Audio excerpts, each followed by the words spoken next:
Hey guys, welcome back to Creating Careers Podcast. On today's episode, I get a chance to share the story of Brivel Bariki.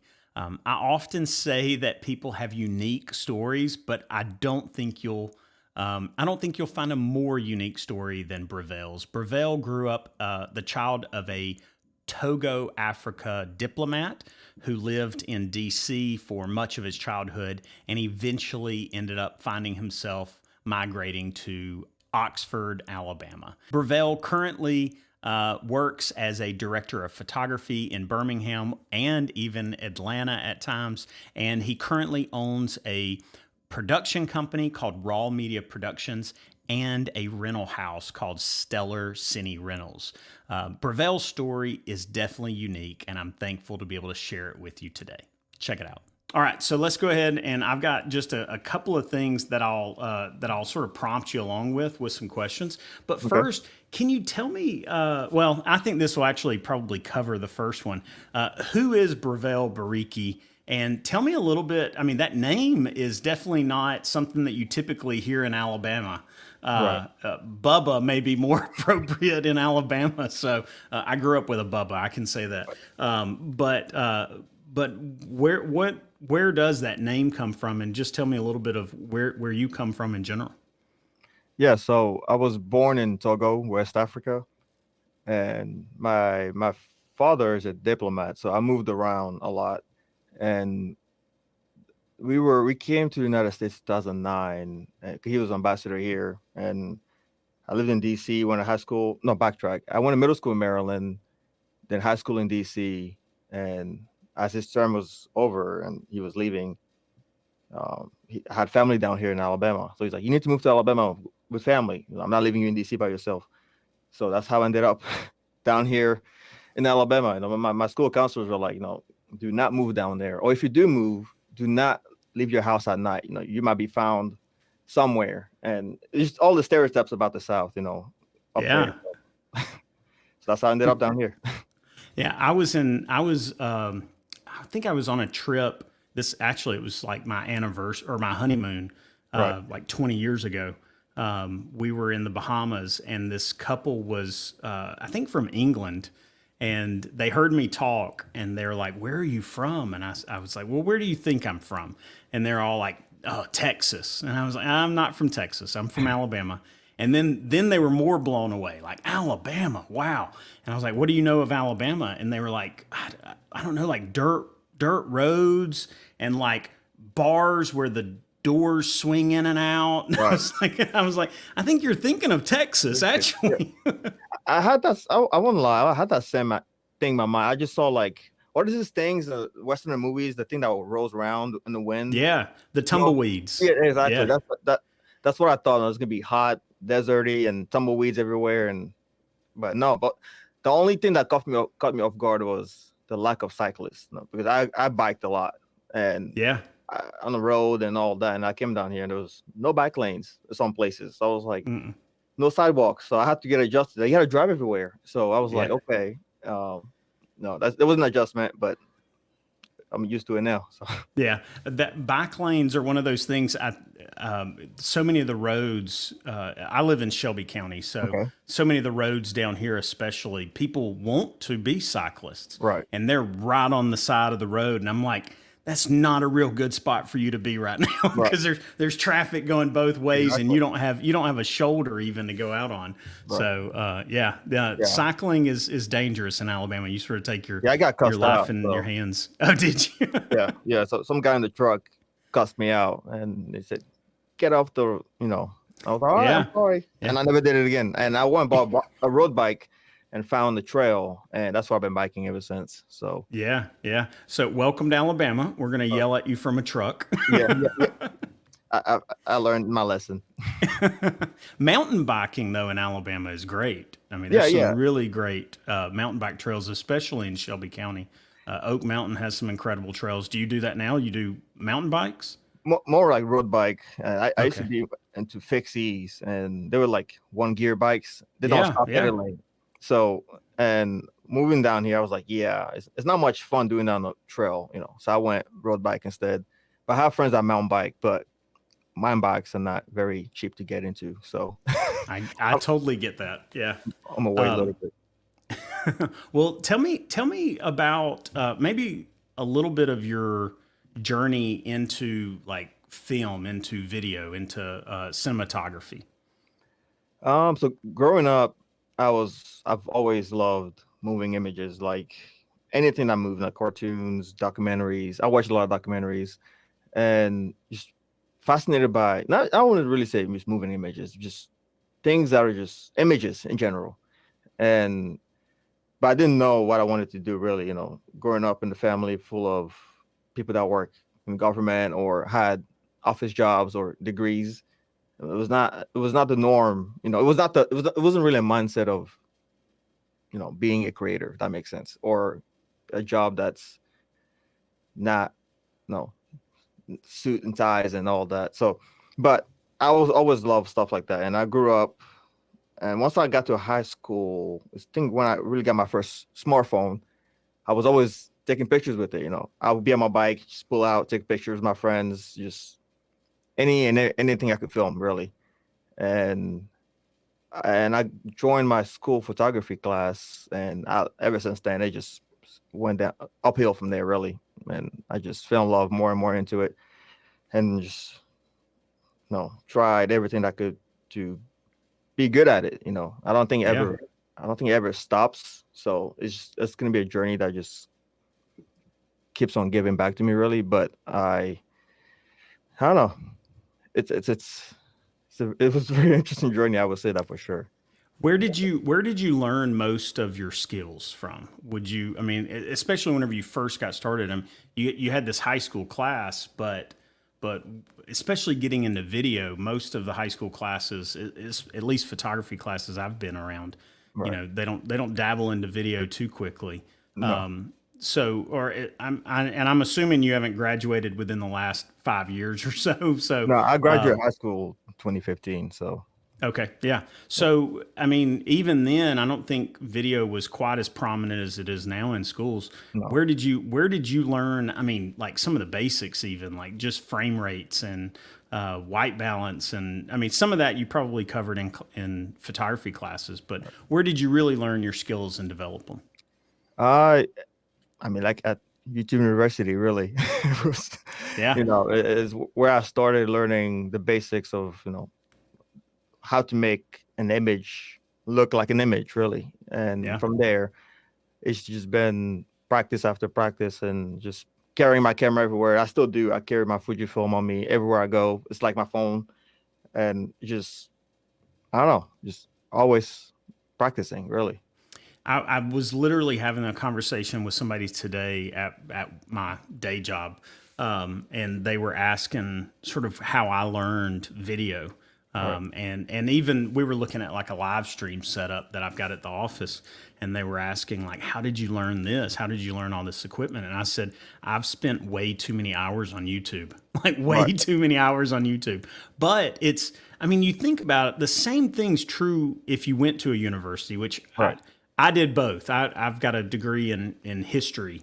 You know what little good that does me at this point, but it's just like anything. When Right. you spend your time learning it, talking about it, using it, that's how you learn something. And man, YouTube University is more of a real thing than I think people realized. Especially, I think when you and I were learning it, because Right. probably our timelines, probably when we started doing videos, probably similar. Right.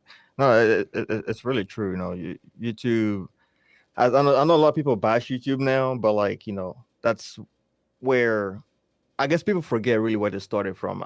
People that bash YouTube now also started learning stuff on YouTube, but they probably ended up getting mentors and bigger filmmakers under their belt to teach them stuff. So they kind of throw YouTube in the back as like an embarrassment. But it's like we've all really started learning stuff on there, and I mean, there's Yeah. still things to this day that.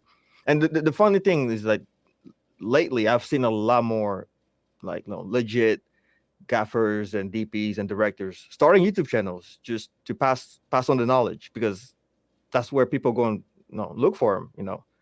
Yeah. Yeah. I think a lot of people have, everyone's transitioning that idea of of it's not about building a business. Now it's Right. about building a brand, specifically a personal brand. So I think that's been a big thing on YouTube and social media is how can I get my brand out there, not just my business. But I think a lot of people, you look 10, 20 years ago, how did they learn video? They learned it by being a PA on a set or, just volunteering some time to work with somebody and then work their way up to getting their hands on a camera. YouTube just sped so much of that up for so many people. And I think at the same time, you had technology. I mean, the cameras went from, in order to get a really good image, you had to have that $40,000, $50,000 camera Right. to now here's this, sub $2,000 camera that can Even your do cell phone everything you need. nowadays. Oh yeah, definitely. Yeah. Cell phones have really broken new grounds, I think. Right. No, for sure. It really has. I mean, before cell phones, I mean, I guess it's gotten bigger now, but like in high school, cell phones work were not that prominent. Like if people had phones, but they didn't use it to practice anything. But I that's what I had at the time. It was like, because like I said, the way I grew up, they didn't believe in stuff like that. So like they would not buy me a camera because it was like that's not a job. so Yeah. so I had my cell phone to play on, and the school camera eventually when I joined the photography class. Yeah, there was this student I worked with at one point. His name's Josh Jackson, and Right. Josh now does video work in and around the Birmingham area now. But I remember whenever I first met him, he was telling me because I saw him with a camera, and I asked him, I was like, "Hey, do you know anything about video? Have you ever edited?" And at the time, I was working with a high school broadcast class, and they needed an editor. And he was like, "Oh yeah, man, I edit all the time." And I was like, "What do you use?" And he said Premiere Pro. And I was like, he said that his mom, when he was in middle school, he didn't do any sports, he didn't do Right. band, and his mom wanted him to do something. And he was like, "Well, I'd like to edit video." She bought him a subscription to the Creative Cloud in middle Wow. school so that he could start doing that. And now that's like the trajectory he's on, is to do that as a living. Right. So it's yeah, I didn't have that. you know, Yeah. when I Yeah. was when I was growing up, it would have been film we would have been editing. Exactly. And And that would not have yeah. been cheap to do either. So No, no. I don't know how people literally cut film and then pieced it together. I mean, like they were right. having to tape it in. Better. That blows my mind. Yeah, I saw videos people do, and I was like, we have it really easy nowadays, to Yeah, even, and I mean, the new iPads that came out, I mean, you can literally edit a full video on Resolve on your iPad now. And yeah, so, like, we have it. There's no excuse nowadays, it's like you have everything at your disposal to create anything I mean, it would be hard for me to find an excuse to starting in this time. It's like you have everything now. yeah. What did you start with? I mean, you said you started with your iPhone or phone. I don't know that it was an iPhone, but a phone. What was the first camera you got, and what kind of stuff were you creating with it? Do you remember? Um, so up until high school, at school we were using Canons and stuff like that. And once I moved down here for college, I was actually going to school for computer science. So I did not have a personal camera yet, And after 2, 3 years, I was like, this is not what I want to do. It's like I sat down there, I was like, I saw my life flash in front of me. I was like, I felt so miserable. I was like, this is not where I see myself going. So I had a camera that I found on Facebook, and it was a T2 Rebel. So I guess I started on a T2 Rebel, and I started doing weddings photography and wedding videos, and eventually moved to a GH4 and jumped on the Sony bandwagon. And so I've been on Sony for a while, and just kept going up from there. What was the first Sony you got? Sony, I don't know if they had a one. It was A7. I don't think, maybe Like A7. it was the very first A7. Yeah, Oh right. Yeah, wow. yeah. Very first A7, 1080p. That's about it. It didn't do Yeah, yeah. okay. So So when I started off using some Nikon cameras, okay. and they were horrible for video. I was teaching video at the time, and man, it was a bad experience. The autofocus on those were awful, and it was just like a cheap Right. DSLR. And then whenever I finally got to buy my own camera, I always wanted a Canon. Right. I always wanted the 1DX, but I couldn't afford it. I mean, it was like six Yeah, to those are nice eight cameras. thousand. Yeah. Yeah, yeah. But then I looked at the 6D Mark II had just come out whenever I was looking at it, and it was about $2,000, but it didn't have all the specs that the 1DX had. Right. And then I saw the A7 III, Sony's A7 III, and for I think so many people, that camera alone was a game changer Yeah. because it had all the specs. It had Right. 1080, 120 frames per second. It had 4K Right. uncropped. It had it, and then it also had a price tag of like $2,000. And to me it was a game changer because it literally like launched me into doing video. Right. I think without it, I don't know if I would have stayed with Nikon or even Canon. I think I probably wouldn't have gotten as much into the video space as I ended up getting there. Yeah, I think right after when those cameras, Sony started releasing those mirrorless, is when it opened the world. Well, Canon started with the 5Ds, and once people started making videos with that, I guess Sony saw an opportunity and started making better versions of those cameras, and it opened the world to a lot of people that, especially hybrid people that were mostly photographers, but ended up buying those hybrid cameras. They were like, wait a minute, I can start doing videos and I actually like this more than photography.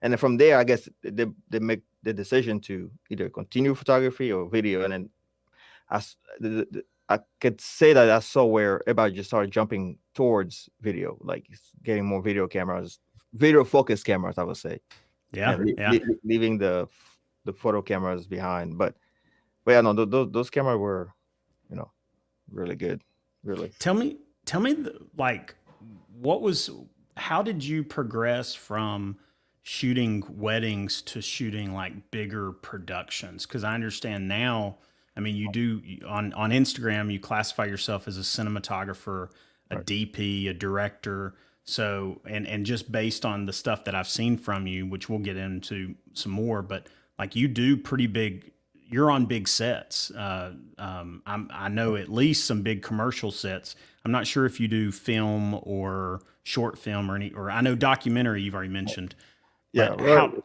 no, go ahead. go ahead. Well, I was going to say, how did you go from doing the weddings to getting into that kind of stuff?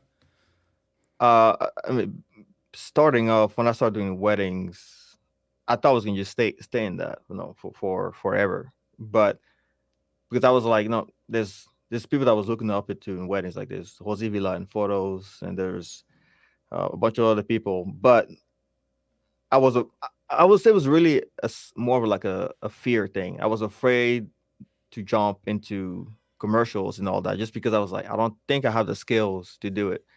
But I just closed my eyes and just did it. Just jumped into it. Started doing small corporate videos. Started a production company in 2019. It was around COVID actually.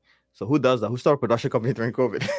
But did and we fell on a producer who loved what we were doing, and it just really took off from there. And she started putting us in front of big people and people that do really awesome things. And from there, just went up and up and up, and we just kept growing it from there. I mean, we're still fairly new. I mean, 2019 is not very that long ago, but at the rate that we were going, I think that's pretty good starting off, really. Yeah.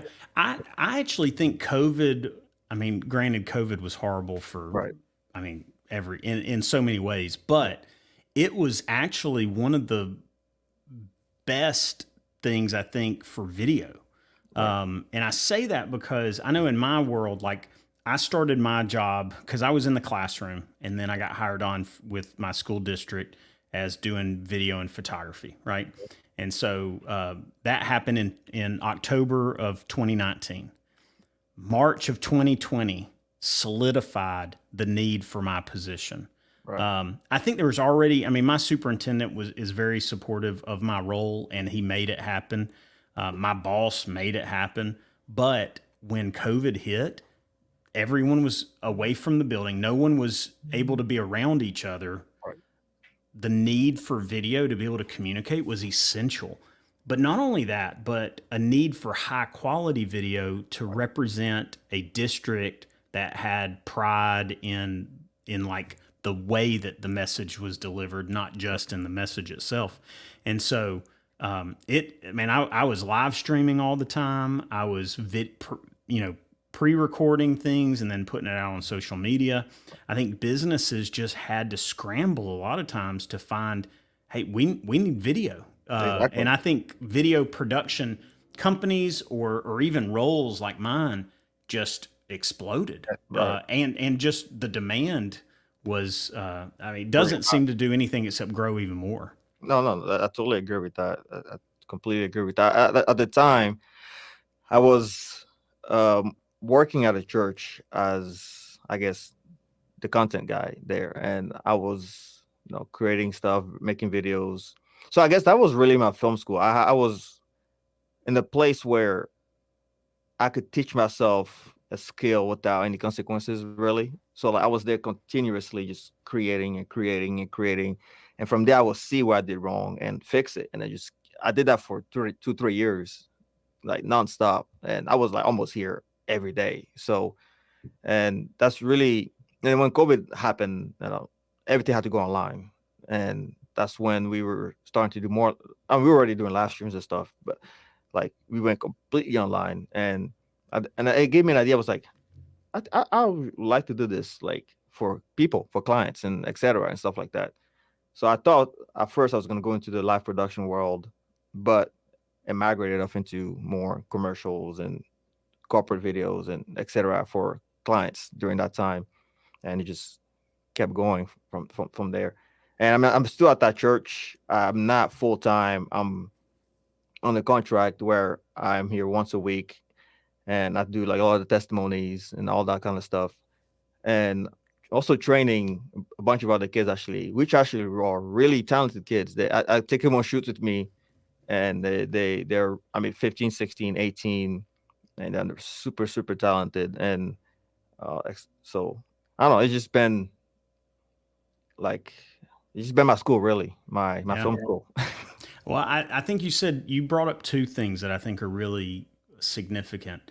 One being churches seem to be sort of a hotbed for creatives. Right, I think it's because churches have for a long time, and I probably credit like churches like Highlands, right, where production has always been valued um, and and sort of on small budgets they sort of figure out how to do big things. That's right. always been sort of the way that churches work. My youth pastor, when I was in high school and early college, he's the reason that I even knew what Photoshop was, Right, is because he was doing videos back then, and that was back in like, late '90s, early 2000s. right, But he was already doing that kind of stuff, and I think he wasn't alone in that. right, Like youth ministry has always been sort of pushing the edge with video. Churches in general have really been pushing that, and a lot of creatives that I see now come from there. doing big productions came from there. There goes my Right. thumbs up. The other thing you brought up is young people, like the kids now that are in high school or graduating high school. Man, they grew up with the same kind of YouTubers that we did. I mean, Right. I say like they grew up with it. We were probably like adults learning that kind of stuff, or at least I was. And they're extremely talented, probably even more so. I see, I mean, a lot of sports guys now, the Hmm. kind of hype videos they do, the kind of, I mean, they'll get into After Effects Right, or I mean, I've seen people even getting into like Cinema 4D kind of right, stuff at really young ages. But I do think there's something to be said about like the people skills and even storytelling that comes with a little bit more seasoned experiences. And I don't mean that to say that like young people can't do that. I just think that young people, just because of the way that life works in general, they usually aren't quite as experienced in the real, I guess, living stories, much less telling stories, if that right, makes right. sense. No, no, no. But anyway, the storytelling now I think is matters as much, if not more, than the actual visuals. You know what I Right. mean? No, no, no. I So totally agree with that. I completely agree with that. yeah, So I'm really blessed to have those kids around me and see them grow and open up to the, I don't know, they're just discovering what they're good at. That's like I have directors, so I'll do multi-switching directing now. It's more like on the people know mostly know as like the small one, the ATEM, but they Yeah. make bigger switchers and etc. And so that's kind of what I do now. And I train those kids. I mean, they're 16, 18, and they grab it like it's nothing. Maybe a week, 2 weeks of training, and then I can just go off about my day, and they just checking on the live stream here and there sometimes just to see how it's going, and it's just running smoothly. And they're definitely all the future. So Yeah, yeah. Well, and it's I think this is a career that so many of us didn't know about early on, and right, really, I think so many of us have sort of been on the on sort of the building of these career options, right. and now we get to share it with the next generation and say, hey, this is a legit career option. I do wonder if it's ever going to get like overly saturated. You know what I mean? Like Well, I, yeah, I totally agree with that. I mean, you think in the Birmingham area, we haven't got into your rental house yet, but I mean, rental houses. I feel like there's a matter of fact, I even told somebody about this conversation, and I was like, "Yeah, have you heard of like Stellar Cine rental houses?" Rental house, and they were like, "Wait, there's another rental house?" Like they so it's like I wonder, do you feel like there is a threshold that do you think we're close to a threshold of it being overly saturated market right now? I wouldn't say in Birmingham, because but most of my work is in Atlanta, and Atlanta is definitely oversaturated. It's especially it's hard to even stand out over there. Like for us to even be able to have found the producer that we worked with and that busy culture over there was just a miracle in itself. But like it's not really in Alabama, but I was definitely saying in Atlanta. Birmingham, I think, has a lot of potential to grow and become a small film industry on its own. And Atlanta being next door, I was just telling my friends about this. Have a big feeling that it's going to eventually overflow over here. And reason why I said that was because one of our clients, and it's to go AGC. It's like the Oscars for construction workers, really.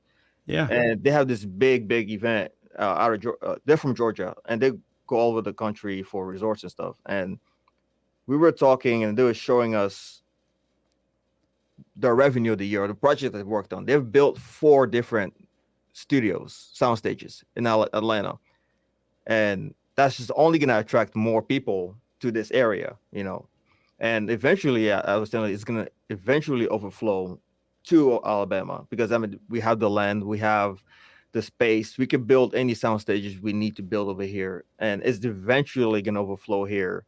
Then it might get oversaturated then, but it still has potential, to grow before it gets overtaken by millions of other filmmakers, really. Yeah. But Well, and I think the variety of need right now, used to you think about the film industry and it's like, oh, well that's such I mean, that's Hollywood, you got Atlanta, maybe New York, but right, it felt sort of concentrated.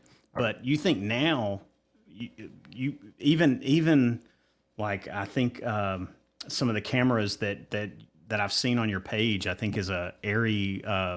What is it? The LF Mini in LF, LF. yeah, yeah, Yeah. So like even those kind of cameras now, they're not just for film or documentary. Even they're for commercial projects now, and it seems like that's the kind of work that is everywhere. right, They're not. It's not just concentrated in Atlanta, but there's right, big companies in Birmingham. There's big companies in Tuscaloosa. There's big companies in Huntsville, in right, Montgomery, and Mobile. So at that point, I mean, work is really anywhere, and right. and the need for the equipment is everywhere. The need for the creatives to actually do the work is everywhere.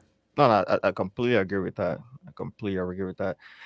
I would say though, on the oversaturatedness, it depends on which industry I guess you really work in. If you're more of, let's say, a production company, I wouldn't. I'll probably say production companies in Alabama around here. maybe Birmingham. For the size of Birmingham, maybe we have way too many production companies. But for filmmaking, more like cinema and all that, I know it's.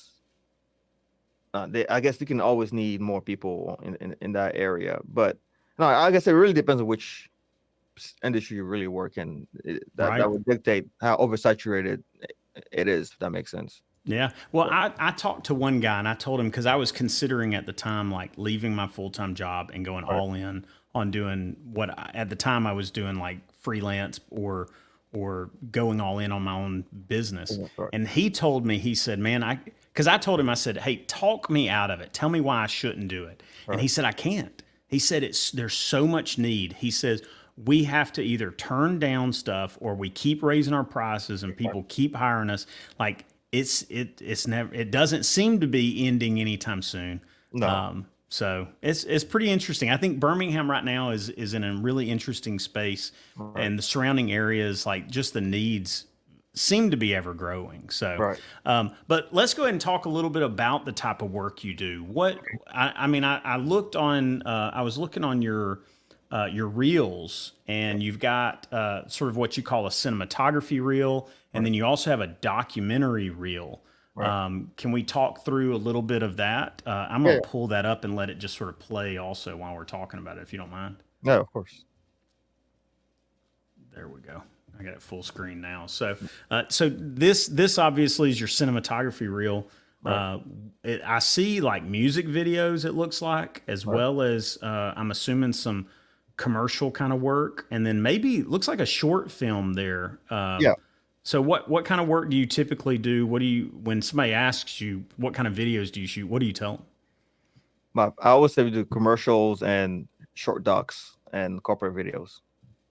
That's Yeah. about. What? How would you describe like your type of video, if there is such a thing? Um, I try not to lock myself in. I try not to lock myself in. It depends on the project, really. I wouldn't say I have a look. I mean, it might be a little dark, but it's not. It's not really locked into a specific type. It's just whatever the project requires. I will work with my team to make it happen and fit the project. Yeah. What is there anything that about your projects that seem to be consistent right now? Um, I mean, is there sort of like a I mean, well, I'll ask this: you've done music videos. Is that a common thing, or is that an uncommon thing? Is it more of the commercial that's more of the common? So starting out, it was a lot of corporate, and it started since we started working more in Atlanta, and it started moving towards music videos, and it was like for like Nappy Roots and all these people, and then it started to. Well, we sat down, we looked at ourselves like, is this what we want to do? Do we want to be the corporate guys or the music video guys? I know everybody says, put yourself in a niche and all that, but we were just, like I said, we were kind of new and stuff, so we were trying to figure out really who we are, what we really want to focus on. So we started taking less and less music videos, and we kept the corporate videos going, and we're starting to take more commercial work now instead of music videos. So we replaced the music videos with commercials, and we will still say yes to music videos if it's a fun project, but it's not something we seek to go after, really, if that makes sense. Yeah. What would you say? How would you describe your process? Like if somebody, a corporation or a business, came to you and said, "Hey, we've got this kind of message we want to communicate, this kind of video we want to do." What's that process look like with you? And you say we. Is there another person in this with you that you specifically work together, or is it a team? Yeah, so we have well, so I say we, I have my business partner Brian, and we both own Raw Media Production together. And I just recently this year started Stellar, and I just say for Stellar, say we, just missing all my friends really into it. Stellar is not just a rental home; it's just a group of people just creating fun stuff together, really. But my process getting Like you mean like onboarding people or Yeah, I mean, well, I'm just thinking like even the ideation part of it. I mean, really, just like, or it could be like some of the process in choosing the equipment you're going to use, or is there only certain equipment you use? Any of that kind of right. stuff that you'd want to share, I mean, starting off is just, if, let's say somebody comes to us, ABC company, and they want to produce whether the commercial or social media video. We try to first find out what the need is, who the videos, the project is speaking to, pretty much, and from there we land on budget. And if it's a small budget, we try not to push everybody away, but we work on certain budgets, if that makes sense. right? Yeah, And if it's not needed, if you don't need a big crew for that, well, we try to do what we need to do to make the project happen. And from there on, like it comes down to the budget. If the budget allows for a bigger, heavier camera that looks cooler, cool, we'll go with that. If not, we'll go with something simple that still deliver a proper quality of work. And so, yeah, I say really the budget would define the scope of the project. But I try not to let that sometimes stop us. Even if they have a small budget, and I see that it has potential to look or be bigger than it could be, then we work to try and make that happen. yeah. We try to always over deliver if possible. So That seems to be a common thing that I hear from people, especially working with corporations. I think I was right, talking with Aaron Wilhite, if you're familiar with him, with Beham Creative, right, and that's something he I think sort of a motto of his is that it's just I'm not going to try and quote him because I'll misquote him, but in general, it's the idea that hey, be their best friend, like be the right, best person on set, right. and help out in whatever way you can. Now, Again, if Aaron's watching this, I'm not trying to quote you, Aaron. I totally agree with that. No, I try not to. I know we're all here to make a living, but I try not to overcomplicate anything. It's at the end of the day, I just want to do what the right thing. Do the right thing for the project or for the people that the people behind giving you the check are also humans. So just try to do what's fair and do the right thing for both people, for you and him, and the clients. Yeah. So What is there a project that stands out in your mind that you can talk about that's like one of your favorite projects you've ever worked on? it will actually be a spec ad, really. If I'm the paid stuff is cool, but once you start doing your own spec ad, you have such unlimited creativity to create whatever you want to create. So I really set spec ads are. I just recently started doing more of them. Always thought about doing them, but never went ahead and did them. So Was I there one particular that you did recently that really um stands out? we did one recently for it's a Barnes and Noble spec ad, and it's almost finished. It's not we're waiting on the coloring, but I would say that's one of the funnest because it was fun, but also brought challenges that we overcame. And I love days like that. That as annoying as they can be, a lot of times the challenges are what makes us better. If that makes sense, overcoming Yeah. those challenges. And so to get into the challenges, the red Komodo died on the shoot right before we were about to start, and it just kapoof turns off. Nothing, no image, nothing. So I thought it was overheating because we were in a warehouse. So, but that was not the case. So I go home and I get the Airy and I come back, and the case always has the codex in it. So I open the case, the codex is not in it. So we go back home and get the codex. So by that time, any reasonable person would have been frustrated and given up. Like, this is a spec out anyway. I'm done. Right. I'm going back There's home. there's no money making on this. So no, we kept pushing. We kept going. We got the shot. And on the way to the next location, a tire pops. So we're on the side of the road changing a tire, and then spirit is still high. I'm trying really hard to keep my cool. Nobody's really ever seen me upset, So I try really hard to keep it down, and we get to the shoot, we get it done. A shoot that was supposed to take, from 9 to maybe 9 o'clock at night. We ended up wrapping at 12, but we learn a lot from that day. Just in situations where things might seem like it's the end of the world, really, we just ate that up and just kept going. We found a solution for it and just kept moving. And at the end of the day, I think that made the team even stronger and closer because we did not chop our heads off because of issues. We say, okay, it happened. What do we do now? Fix it and move on, Yeah. and not let it eat you up. I've said recently that this kind of work, what's great about it, isn't necessarily the final product. It's sort Right. of the journey to get there and the people that you're getting there with. You know, Exactly. like those. It's really neat to. It's all about troubleshooting. It's all Right. about figuring out. Like this is what we want to do. Now, how do we do it? Exactly. And the people that you get to sort of be in the trenches with, so to speak. That's sort of the best part of this. I've been a one man show at times, but it is so much better to do this work with a team, with at Right. least another person, Right. at least if not a group of people. No, the team is very important. I starting out was just really two of us, but we always dreamed of having a bigger team and doing bigger stuff. But like we've learned to really work. The two of us make small project look big, if that makes sense. But after a couple of years, that gets tiring.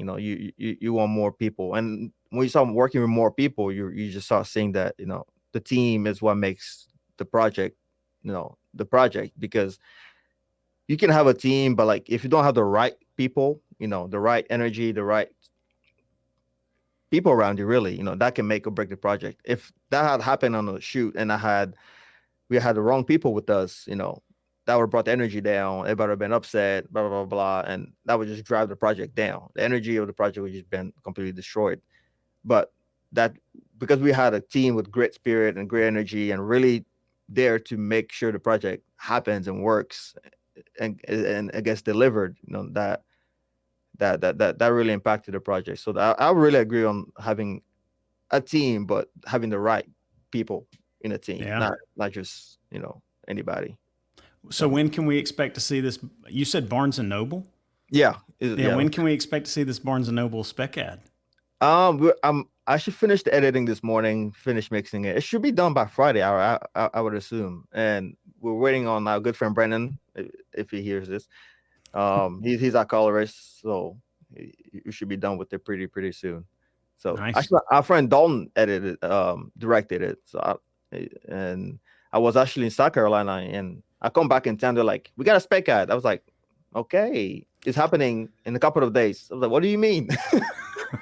I show up and we're thrown into a spec ad, and it actually ended up really loving it. So That's cool. I've done one spec ad myself. Myself and my coworker, we did like a Grapey Co commercial, and but man, it was such a great experience. More right, than like the main reason we were doing it was trying to just sort of test our skills. Like, right, can we deliver a high quality commercial right, that's got sort of, and we went with a very nostalgic kind of father son vibe. right, And but I mean, both of us by the end of it were very happy with it. We didn't make any money off of it. We didn't go viral with it by any means, but we really felt like it did what we wanted, and that was hone our skills, test our skills, and ultimately make something that we were proud of. yeah. I think that's really big. At the end of the day, I think that's really what spec ads really are for. Is just to see one if you're capable of, or learning or seeing that okay, maybe I'm not capable of doing it, but it teaches you what you need to do to get there, pretty much. Yeah. And it opens up. Like I said, there's no pressure. It's just you and your friends creating something, and through that you learn, what you need to improve on, what you need to do better, and etc. And at the end of the day, you learn something and you created something cool, and that I mean you can't complain about that. So No, not at all. I mean, it's always nice to get a paycheck too, but no, yeah, it does lead to that eventually, where producers and directors see what you're capable of doing. Because nobody's gonna hire you if they don't know or see what you're capable of doing. Like you can say you're this or that, but if you're not showing what you're doing, then what's the point of hiring you? But once you start creating stuff that align with what you call yourself, director, DP, blah blah blah blah. Once those projects, even in the spec ad, once those projects come out and it's done by you, and now what you do has a heavier weight. If that makes sense. yeah, No, definitely. now you're okay. They're not just saying they're a director or DP. They actually can do it. They just needed the what's the word? Like an opportunity. Opportunity, right? Yeah. To show it. So Yeah. Well, and so many people at high levels do spec ads. I found right. specifically in the Birmingham area. I was talking with oh goodness, the name's gonna hang on. It was John Champion, Cedar Creative, and um, uh, oh You tell me gosh, the Sean. project. I might Yeah, remember. Sean Patrick Kirby. That's who Okay. it was. So Yeah, yeah, those Kirby, three yeah. guys, and all three of those teams, because I say guys, Cedar Creative's like a team. But anyway, Right, like those guys are so talented and probably make plenty of a living right, doing what they're doing. They don't need, and they're tried and tested. They don't right, necessarily need a spec ad to prove they can do something, right. but they all decided over COVID to do this. Did you see it? The Relic. It's Is it like the a, car spec? yeah, the Yeah, car yeah, spec yeah. ad. That was Oh really man, sick. That oh was really dude, sick. it's incredible. It's an Right, incredible video, and the idea that they did not, like, that wasn't a paid client right, video, like that's incredible, and it just shows the value of doing spec work, right, because again, it's like they got to go out and they're like, hey, we want to do this, we want to make this kind of a video, because they just wanted to flex those sort right. of creative muscles. So Exactly. You get those itches, like you see things and you're like, I can do that, but you don't really know you can until you try to do it. And then that's when, and it's really satisfying when you think you can do something, you do it and actually works. Like it's just, it has this really satisfying ending to it. And at the end of the day, you created something you're proud of and you're happy with. And the reason why we're doing more spec ads is also to go more into commercial. Like so we do a lot of corporate and all that, and we're not trying to kill those off. We're just trying to migrate into doing more creative stuff. So and like more like fashion and sports and etc. So that was one of the Barnes and Noble thing we finished. We have a couple beauty commercials coming out, spec ads coming out, and an Audi car spec coming out, and a couple short films actually. So we have this year planned out to release a lot of uh great stuff, that yeah. that we had in the can. That's cool. That's cool. Well, I can imagine with your regular kind of paying clients as Right. well, that takes up a lot of time. That keeps you pretty busy. It But I does. do want to hear. I want to hear more about your Stellar Cine Rentals. Tell me sort of like, because you even said that this is more of like a group of like people, not necessarily just you. And I think you said his name was Brian. Is that right? Yeah, so like Brian and I are in raw media production, and I've always had a dream of having, as I started learning more about the different tiers of in the film industry and stuff like that, and I fell in love with the idea of having a production I mean a rental home, and where, but I didn't think it was possible until one day I just woke up and I was like, you know what, it actually might be possible, and went ahead and did it. And like I said, it's just really just me in there, but I have, like I said, support friends, I would say, Yeah. that, Yeah. that are in Stellar with me, creating cool stuff. But Stellar Rentals just was something I've always wanted to have. And in the back of my mind, I was like, people let a lot of stuff hold them back. If you think about having or doing something, and if you literally visualize it and it's possible, you know, the only thing really at the end of the day stopping you is just fear, really. I believe. So once you break through that fear, you can really do anything. But anyway, that's when we started Stellar in the beginning of the year, and it's been it's new, so it's been a learning experience, and so I don't know, it's been exciting, I'd say. Yeah. Well, so did you already own the Ari? Airy? I always say it. I always say it wrong, but the Airy LF or Mini LF. Did you own that already, or did you buy it for Stellar specifically? No, we at the time we in the production company only had the Komodo and Ursa's and a couple of Sony's, but the Airy was bought specifically for Yeah. Stellar, because we wanted to cater to not smaller. We wanted to cater to much everybody. If you had a bigger budget for bigger stuff, you have the Airy. If you have a smaller budget, you have the Komodo and FX30. If you have even lower budget, you have the Ursas and all that. So we wanted to have gear accessible for um, anybody with projects, really. Well, I love this part. I was looking at this. I actually I was thinking this was on another website, but it was on yours. Like this idea of student filmmakers.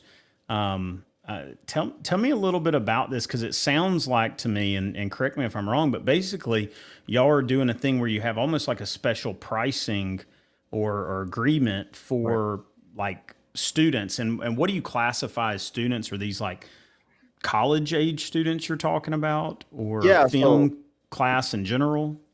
I was anything really with a film program that have film classes and stuff. Mostly colleges, of course, that have film programs in them, and because a lot of those schools, some schools don't have the equipment that they need. Now they know how to use and stuff like that, but let's say they get sent off to create a project for a school project or something like that, and they have a budget to go and rent equipment, and but it can be really inaccessible sometimes because of the price tags of renting those equipment. So Right. I was like, well, why not just give student filmmakers, with the proper identifications and all that to prove that you actually are a student. We don't just Right. want anybody, and be able to use equipment to create the projects, and do it with cool gear, really. That's really cool. I mean, as a teacher myself or former teacher, I think the one of the best ways for anybody to sort of further their own career is by giving, like feeding into somebody else's, Right. especially young people. And I say that not in the sense like you use them to further your career. I'm just saying like it's almost like the best way to learn something is to teach it. Exactly. And I think just give back to others. I've never invested time or effort into helping a student learn something or experience something and it not been totally worth it for Right. me, Not and it doesn't always pay monetarily, but it's always been something that I'm like, I don't regret that. If nothing else, just their appreciation and watching them move forward and find success makes it worth it every time. Of course, no. Giving back always gives back to you. So at the end of the day, teaching, like those kids that I teach and stuff, I learn more through teaching them than than anything. Through that, I don't know, you learn more through giving back, and you get more through giving back. So Yeah, no, I agree completely. So talk to me about the actual inventory. I think you were saying, um, hello. That's not how I see it. I think it. I don't know if it's actually on here, but I did see. Let me pull up the Instagram. Maybe that's what it was. So I see that you got the Airy, right, but then I did, and I think I heard you just even mention the FX30. right. What made you decide?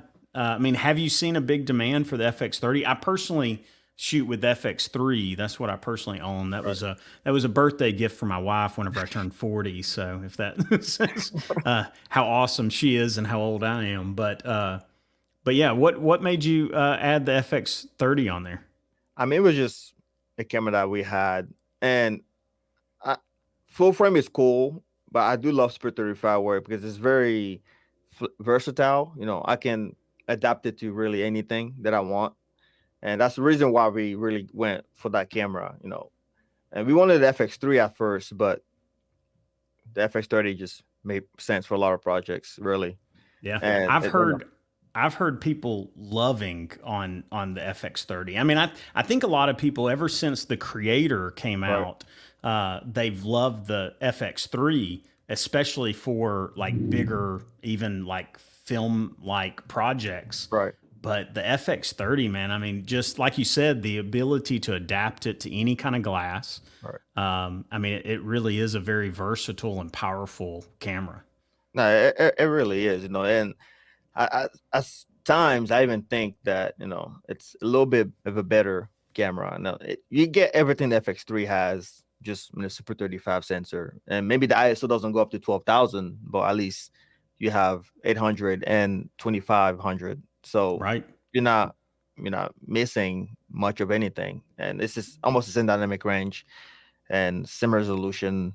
And so, I mean, you can still, if you want raw, you can just like the FX3, you can output through an Atomos and record 16-bit raw if you want. So you're not missing much really, unless you go full frame for the more the more bokeh in the background and Right. more light to the sensor, and the more sensitive sensor for your project. At the end of the day, it's just the decision for your project. It's what makes sense for your project. Do you Yeah. need a bigger sensor or a smaller sensor for your project? But small sensors are still king, I guess. And we released a Super 35 camera again, so Super 35 is not dead. Not at all. Not at all. And I've always heard marry, what is it? Date the body, marry the glass. And Right, so, and that's for people that haven't heard that phrase. It's you date the camera body, you marry right. the glass in the sense of lenses, The body gets because outdated. You're exactly. So talk about these lenses that you've got. What are some of the lens options that you're offering now? And how, like, especially, I don't shoot with cinema glass right now. I hope to one day get into that. Right now I still use like photo, like primes and photo nothing wrong with zooms. that Yeah. at all. But talk about some of the glass options that you do offer, and also like what is the big advantage to some of these kind of lenses? So right now I have the Vistas primes, the Vista zooms, and the Laowa zoom, and a couple other zooms and anamorphics. But like I said, it really depends on your project, really. But the Vistas are really nice glass. They're super clean, sharp, and they get really beautiful if you open them up all the way to 1.5. And they don't have a lot of character, but they're really really fun lenses to work with. And the Laowa are probably one of my favorite zoom lenses right now, because one, they remind me a lot of the Ingenue lenses. They're super clean, and that very, if not unnoticeable, uh, breathing, and very, very, very minimal CA. And that's for chromatic aberration. Yeah. I barely ever noticed it on that lens either. So a lot of my lenses are clean lenses, and if you want to dirty it up, you can add a filter to it and Don't make put it. dirt actually on the glass itself, No, no. right? I've seen people do that. I've seen somebody. Funny enough, I was talking to somebody about this. They smashed the front of their lens just to get a weird look to it. Or I've seen people put like clear filters and like smash them or like scratch Yeah. them just to get looks. But what whatever suits your boat. So let me see if I've got, hang on just a second. No, you have, So this right here, I've shot with like twice, right? So it's literally a reel to reel video camera, oh, right? Like you right, have to wind it up and then pull this, and it right, it literally winds the film through it, right? And it's like, why are we, I mean, I get it, like this is nostalgic, right? Everybody loves it because it's got that, like, it just takes you back in time, even though most of the kids that want to shoot with this or emulate this didn't live in that time. no, I didn't live in that time. I didn't live in the time that this was right, something that people actually shot with. But everybody's emulating the 80s and the 90s kind of grunge kind of feel right. to their videos, or they're even going further back like into this. And I think I think we've gotten too clinical to some Right. degree for people's taste. Right. They're Right. like, I don't want it to be perfect. I don't want it. I was watching. This is going to be ridiculous, probably, and probably too much information. But I was watching Bridgerton. Okay. Right? Have you Yeah. have Yeah. you seen this show? I've heard raves about him, Okay. but Yeah, yeah. So my it's a my beautiful wife show. wanted yeah, my wife wanted to watch it, and so we're watching it together some. And but I noticed when they were walking forward in this one scene, and you're getting all of these like um what is it, like, not sunspots, what do you call them, like lens flares. You're Right. getting all these lens flares, and I'm like, back in the day you didn't want the lens to No. be obvious, you didn't want to be, I mean, but a lens flare like right on there, I'm like, it's going across the two people. Right. But it's like now we want that, people want the scratches, they want the, nobody wants dust on their sensor, Right. nobody's Right. going quite that level, but they love those imperfections, anything that can cause like a unique glow or halation, people Right. want. Yeah. No, we're really in a time where authenticity is really the main thing now. We don't want the perfect polish stuff. It's like we want real life. Like just want things on screen look dirtied up, flary and all. It just looks less polished and therefore more realistic, if that makes sense. I More like raw. I like the way you said that. You like the people want authenticity. They want it to feel authentic. I Right. agree, man. I think that's why we're seeing some of these social media platforms, especially like big businesses, are shooting with phones at times Right. because it feels authentic. It feels real, and I think that's why influencers are such a big deal, because Right. it's not some paid actor saying it, supposedly, even though probably a lot of influencers are basically paid actors now. But yeah, I Yeah. agree with you. Now we're Yeah, we are in a big escapism society right now. We want to escape our reality, and a lot of times movie people and production company have caught on that, so they are making a lot of movies and projects that allow people to not see the world as they normally see it. They want you to just escape it and live in a different world almost, if that yeah. if that I makes think sense. probably live in their childhood. If you think about Yeah, it, the that's people true. that are making the movies are people my age, which or a little bit older, Right. maybe younger. But anyway, they grew up in the '80s and '90s, and so Right. that's why we're seeing so much '80s and '90s sort of resurgence of stuff. Right. All right. I want to ask you, what is one of your biggest challenges right now? Like, and this can be either rental house related or production company related, or just being a creative in general. What's one of your biggest challenges you face? um it would really be putting myself out there more in a way of expressing the way I see the world, really, and I think it can be hard for, maybe that goes back to our question about oversaturation. Maybe there's it's harder nowadays to differentiate yourself, if that makes sense. And Yeah, I yeah, think that's, I want to establish with my challenge. It's probably a challenge for a lot of people, is to put themselves out there and be different. And this, it's hard to be different because I mean there's nothing new under the sun. So it's, I would say that's probably a challenge, not that only I face, but I think a lot of creators face. And also because of that, maybe oversaturation that we might be feeling, um, that too many, there's too many choices. Like if you will go buy something, a lot of times they give you three options. Middle, low, mid, high.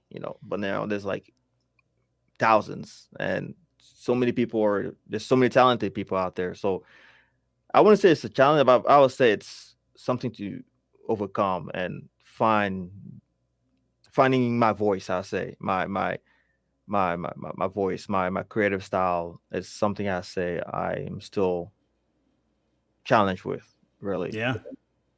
I think for me it was like that a little bit with this podcast. So when I was, if you look back on my YouTube channel, you'll see a lot of me trying to be like a YouTuber. Like it was me doing camera reviews. It was Right, me doing talking about like some type of tutorial on how to do something. And but really what it was me imitating the people that I had looked up to and admired or learned from right, myself. But I knew I wanted to do something. Like I wanted to create something, put something out there, but I couldn't find my own voice in it. I right, couldn't find like where's Brian Pope in this. right, And finally, I actually started this podcast with a couple of friends, and it was completely different kind of format. It was the three of us trying to actually become YouTubers. right, And but then the two of them ended up getting out of it, and I held on to at least the brand, right, and then eventually I said, let me just try this. And man, for me, this is my voice. It's like I love having a conversation with people. I love hearing other people's stories, right, talking about their work, what they've learned, and learning from them. Like that's me. right, And it doesn't feel like I'm trying to be Peter McKinnon or right, Matty Hapoya or somebody like that. This is Brian Pope. And so right, but I agree with you. I mean, the same thing in the video space. There's so many times where we imitate people because we admire them. right, And I think exactly. imitation isn't a problem. I Right, think the problem is when you imitate almost to the point that you sacrifice your tastes or your interests or your exactly. experience. So I get it. I can only imagine. I mean, even in the little bit of video kind of stuff that I do that's more creative, it's I think it would be hard to find like, well, who am I in this? Like, Right. where's my voice in this? Yeah, no, it's definitely a challenge, and it's I like that you said, trying to be, but I think starting when I started, I wanted to be, but now I'm more of like I'm inspired by their work and trying to find. Okay, so that's how Deacon is. That's how Fraser is, and that's how Dennis Villeneuve is, and all these people, and trying to find that's them. They figured out who they are now through that learning from what they do. I'm starting to find my own voice, if that makes sense, Yeah, and figure out my creative style and figure out my directive style and etc. And so it is definitely is a challenge, and there's nothing wrong with looking at what others have done, because I think that's how you learn, is to see what's been done and how can you do it maybe in your own way now, if that makes sense. yeah. So There was something that I used to tell students all the time when this was more in looking at graphics, like creating sports graphics. We would look out there and we would find, let's say the University of Alabama put out something that was really great. Then we would go and we would look at that and we would pretty much imitate it. Like, all right, right, let's copy, like this element looks really great. Let's find a way that we can create that element. right, All right, so we did a whole project and we sort of copied them. Well, then the next project, maybe we're looking at the University of Georgia, right, and they did this. They used this thing. Well, hey, remember we did that with Alabama's thing that we borrowed from. That would look really great here. Well, now let's do a combination of what we're learning from Georgia and what we're learning from Alabama, and then right, the next time maybe it's something in Kentucky or Tennessee. Like you're bringing in all those elements. right, By the time you get to like the fourth, fifth, sixth iteration of something, um, you're not going out and finding inspiration anymore. Maybe it's a conglomeration of all the inspiration you've already found. Well, now you're looking at a unique piece. You know what I mean? exactly, Even though it's a compilation of influences, right, they're unique. It's a unique recipe inside your creation. right, And so now it is uniquely you because it's a conglomeration of your experiences. right.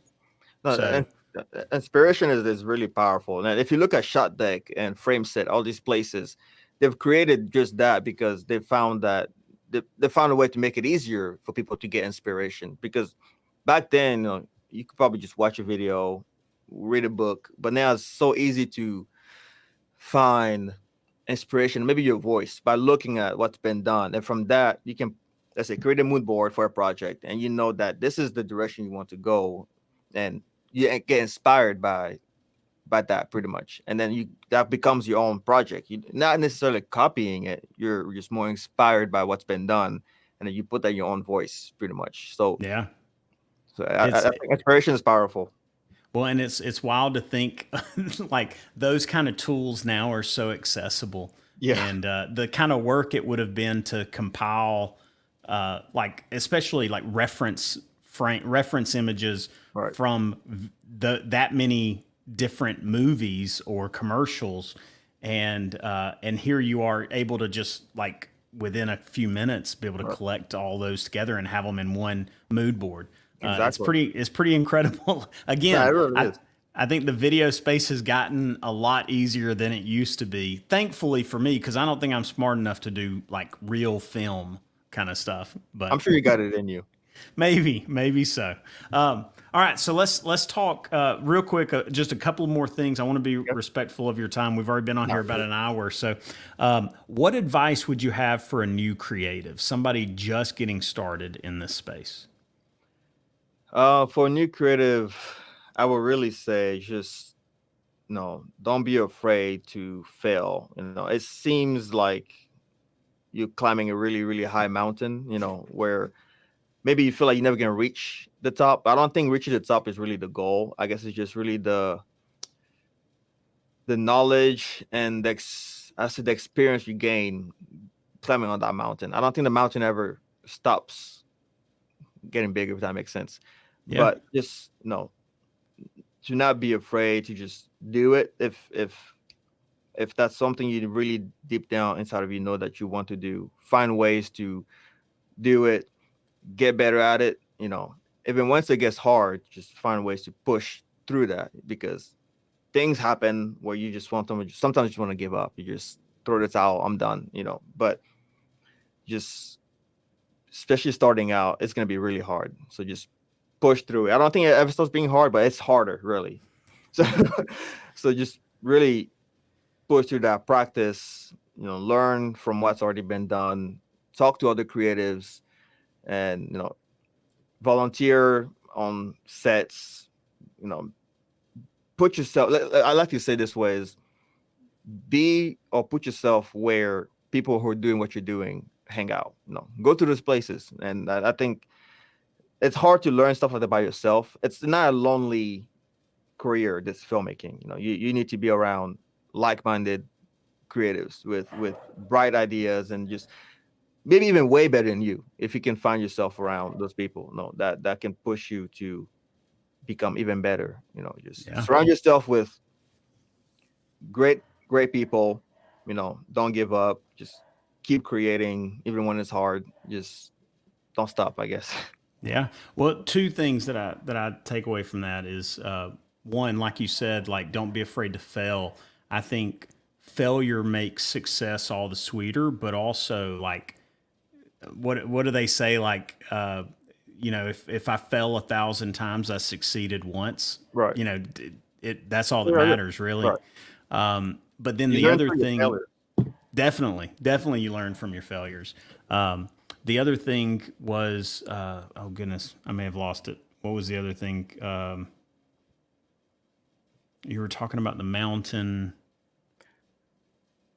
Well, Mm, like I was saying, just it seems like it just keeps getting higher, but it's just more of like the journey of climbing the mountain. Really, if I don't, everybody sees the mountain as like this destination where they need to get to the top, but there's only a certain few people that get to the top. But if you, okay, I'm not trying to say it's a discouraging thing, but like but it is true that in anything in life, there's only a few people that get to the top. You could get there if you just keep going, but yeah. I don't think that should just be your main vision. That should just be also the journey of getting better as you climb the mountain. If that makes sense. Yeah. Well, and I think what I remembered what you said earlier that sort of struck me was the idea of surrounding yourself with people that are like even better than you. Right. And I would say this, it's a scary place to be when you're the best one in the room. You know what I mean? Like that's a dangerous place to be if you're the top in your friend circle or who Right. you hang around, because at that point there's no one to push you further. There's no one to advise you or help you. And if anything, there's people there to bring you down. You know what I Right. mean? So surround yourself with people better than you, because you don't want to be the best one in the room. No. You know, you want to have somebody that you can look at and say, that's my goal. Like, that's where I want to get to, or that's who I want to learn from, or that's who I want to work with. Right. So yeah, I agree. And the whole idea of like the mountain, like, I think there's a lot of places to live on the side of a mountain. You know what I Right. mean? Right. Like, a lot of places, a lot of beautiful views on the side of a mountain, a lot of Exactly. beautiful landscapes. You know, you don't have to live at the top. No. You can work your way up. You can move all along it. You can find friendships and connections. All the top might be a really lonely place to be honest, if It- you're up there. yeah, I totally agree with that. It's just you up there really, and now you're looking down, and everybody's looking up at you. Ex- exactly. I would much rather be, working with people there, in the journey, Right. and enjoying that process. It's So, a collaborative business. So definitely. All right. So, what's next for you? What's next for, Stellar Cine? What's next for, you said it's yeah. uh, Raw Media Productions. What's next for them, or Brivel? Man, I'm Bariki, Brivel Bariki, or B, right? I mean, what I really think is next for me is just my goal.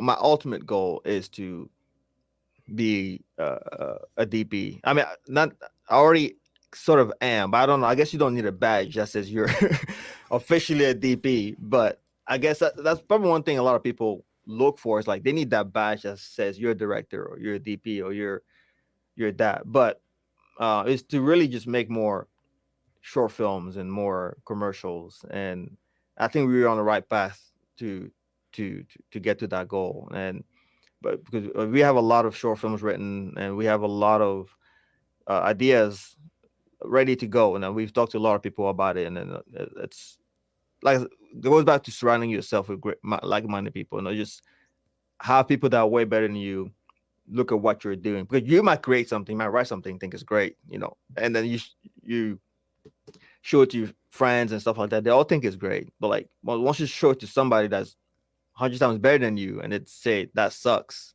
then go back and fix it. So we've been doing a lot of stuff like that where we're fine tuning everything and pushing to really focus on our individual skills in a group, if that makes sense. Yeah, yeah. Well, that's cool. I mean, I think honing our craft is always something we can do, Right. and I would say, what some people say, you are what you say you are, but I would say you are what you do. You know. Your Uh, action speaks louder uh, than what you say. So Definitely. Well, that's I like the ever growing. You know. right. All right, so you've mentioned a little bit of this before, as far as like places you find inspiration, but who inspires you? Like, who, maybe people that you admire, that you look up to, or Right. people that you work with that sort of push you further into new areas. Like, who inspires you? Um, that's a big question. Because I I tell people that I don't have a favorite of anything really. No favorite food, no favorite nothing. It's just whatever I'm around, I try to pull inspiration from that. So I don't know if you look at my Instagram story, I just walk around sometimes. I just see things and I just photograph it in the most beautiful way I can think of. And so, but I will say as individuals, I guess everybody will say, any DP will say Greg Fraser and Roger Deakins, but but that's true. I mean, they they they they make the work look beautiful but simple. I like simplicity. I'm attracted to people that create works of art with simplicity, if that makes sense. That's those are the people that really inspire me. So I want to say there's really a specific people, but just wherever I find simplicity that looks beautiful and well done, I'm in. attracted to that, inspired by that. Yeah, I was And gonna see if some of your Instagram stories would still pull up, but they wouldn't. But I have noticed just in the past couple of days, you've put out some stuff where it was just like these shadows, right, creating these shapes and stuff. And definitely, I sort of see that inspiration just in like daily life. Just that, right, like, this is beautiful. I want to capture this for a moment. exactly. I guess you would just say life inspires me, and my kids also inspire me all the time. I don't post a lot on my social media, but I do take a lot of photos of them, and they they they they teach me a lot and inspire me to, I don't know, see things differently. They're my role models. So Yeah. Well, you do have a beautiful family. I was going to mention that earlier whenever there was one of the slides that had right, some of pictures of you and your wife and your kids. You have a thank you. beautiful family. So congratulations on that. Not on them just being beautiful, but on the Right. family in Of general. course. She definitely kept me in Alabama, so I was ready to move back to DC. So they were like, "No, no, Hey. no, you're a good old boy now." So Definitely, definitely. No truck was going to run you out of Alabama from I her, don't right? have a truck yet. My business partner does. He has the big old 250 Super Duties, 250 diesel truck. Oh, I'm yeah. still here in my Nissan Rogue, but I haven't bought into the full Southern life just yet. I'm I working on get it. it. Hey, trucks are too hard to park, man. I had one at one point and I got rid of it. I'm like, I want the minivan. So I've I got mean, four kids, so I've got to have a minivan or a yeah, SUV yeah, with a third row. So yeah. But I mean, Brian and I went to DC, and even my Nissan Rogue, he thought it was too big for DC. So I bet they're the roads aren't very friendly the further north you go, it seems, no, no, especially to big cities like that. you might as well just walk. All right. Well, that was it for today, man. I really appreciate you jumping on this talk with me. I think your story, just like so many of them, is just this story of building really like skills and understanding of this industry. A lot of times on your own, or like you said, YouTube University, but it's through unconventional ways, and I love that. And then I love the fact that that you're pushing yourself to do more and bigger things. You're not satisfied with where you're at, which I don't think any of us want to get to that point where we're satisfied You with where shouldn't we're be. at. No, not at all. You can fall in a place where once you start getting into comfort, that's when you know something is wrong. Maybe me. I don't like to be too comfortable. I like the uncomfortableness pushes me to keep moving or keep going. You know, it's like if something's on fire and you're standing there in a burning room, you know, your mind should tell you to move or get out of there. Like if it's sitting there too long, then something must be wrong. So not for everybody, maybe me, but that I don't like to stay in comfort. That Yeah, makes well, and those spec ads definitely, like you talked about, like they put you in uncomfortable situations, but by figuring out how to overcome those challenges, it ultimately makes you a better creator in general. that's true. That's definitely true. Failing, keep moving, getting up, and learning from challenging situations. I think that's really what true film school is. It's not just the textbooks and stuff, but just failing multiple times, falling, embarrassing yourself multiple times, and just say, okay, that's cool. Let's find a solution to this and keep moving. So, Definitely, it's the lessons learned on the hard knocks. e- exactly.